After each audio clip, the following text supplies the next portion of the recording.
And I'm bored. I'm in the kitchen again. I'm cooking some curry chicken.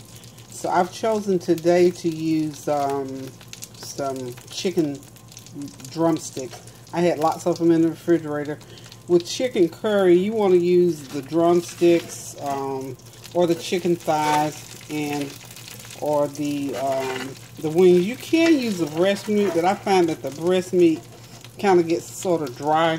So I just use the chicken drumsticks or the thighs. You can debone the thighs or you can leave the bone in. Because of course I talked to you before about brining. I also brine this chicken, and I brine it with a cup of water. I put a tablespoon of garlic powder, a teaspoon of salt, a tablespoon of dry chicken broth mix in it, a teaspoon of black pepper. Mix that all together. Pour that 2 cups of water in this same dish here, and I mixed all that together, and then I put the raw chicken in there and I let it brine for about 2 hours. And remember, I told you brining helps to make your meat moist. You don't have to add so much salt because that taste goes all the way through that chicken. So this has already been brined, and I've also already had it over in my skillet, and I have browned it. So now we're going to show you how we're going to make the gravy that goes with the curried chicken. So we're going to do, I'm on the stove cooking, if y'all didn't know that. I'm on the stove. I'm taping it right from the stove. So y'all getting this firsthand right from the stove. I do this all the time, so I'm good. So I've chopped up a large cup of bell pepper, celery, and onions. And what I'm doing right here with this bell pepper, I've chopped up 1 large bell pepper, 2 small onions, which amounts to about 2 cups if you want to measure it out. The bell pepper measures out to 2 cups. I've got a cup of, rather half a cup of celery, because I don't like to put a lot of celery. Celeries are very strong seasoning, so you don't want to overpower it. But celery is always one of the main things that you need to put in there to get that flavor going really good. I'm trying to get the camera so you can get that full view of my skillet. I got it right here on top of the stove. Okay, so that's good. So that's what it looks like in the pan.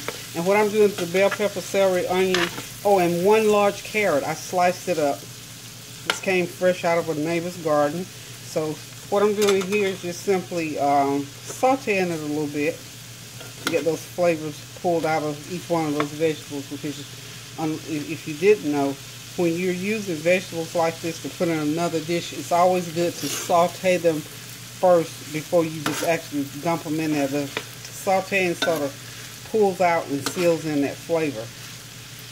And if you notice, I'm not putting any kind of seasoning on it just yet, because I'm going to use that brine water as the juice when I get ready to make the gravy to go over this. So this is a real simple dish, because remember what I said now. You just take your chicken legs, brine them in that brine mixture that I told you about, let them sit for a couple of hours, put them in this frying pan like I've done here, brown them slightly on each side for about 10 minutes, turn them, take them out of the pan, put them in your dish that you're going to bake them in, and then you go ahead and chop up all your veggies, and then you saute them, get them nice, and let them get about halfway, because we're going to have to run this whole dish through the oven for about a good, maybe an hour and 15 minutes, because the chicken isn't quite done yet. The first cooking process just gives you that nice brown flavor, nice brown color rather. So while the veggies are cooking, I'm going to put just a little bit, maybe a teaspoon of garlic powder. I love garlic. And of course, because this is curry, we're going to have to add some curry seasoning as well. And obviously we got to put curry powder in there. So I've got some dry curry powder that I'm going to be using in there. And I've got some green curry paste. Now I get this green curry paste from the Asian market. Here it is. That's a picture of the green curry paste. I hope I'm putting it in there right so you can see it. It's called green curry paste. Okay. And of course, I always use my dry chicken flavored seasoning. I put it on everything, I think, because it just gives it that extra flavor. You just dibble and dabble a few in there. So this is just like one of those extra dishes that I decided to make today because I'm stuck here with the workmen. They're working on my back porch today. And as you can see, that steam is going up. I hope it's not going to ruin my camera. So we're just going to fan it off a little bit. So that's what that is. You see the steam coming up from the carrots. So what I'm going to do basically here, I'm going to go ahead and let this steam a little bit more because I don't want to ruin my camera. I'm just going to let this cook just a little bit more. The next thing I'm going to do to the vegetables, right on the side of the pan, I'm going to put in about maybe a fourth of a cup of flour because we got to make a little roux because we want it to be just slightly thickened. Okay, so I'm just going to pull my camera back and I'm going to sign off for a little bit and we'll come right. Okay, we're back. I don't know if you can see it, it's smoking so much right now. I've got that roux done and it's ready to go over the chicken. So we are going to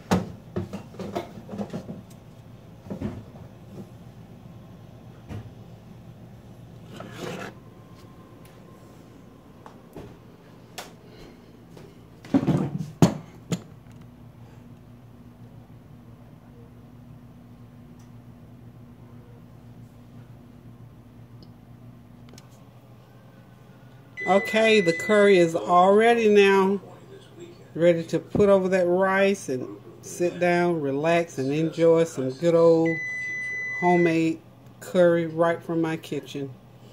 I got ambitious because whenever I do gravy, I always feel like I have to have biscuits with it. So along with this curry, I whipped up some mayonnaise biscuits. Just 2 cups of flour, 1 cup of milk or cream, and 1 cup of mayonnaise.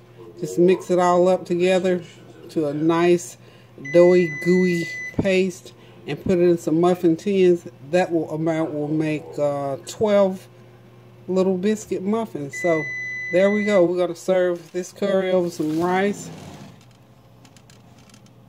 and we're going to enjoy. Hope you can pick up on the recipe. Try it sometimes. It's one of those yummy, yummy, great, simple meals. Toodaloo.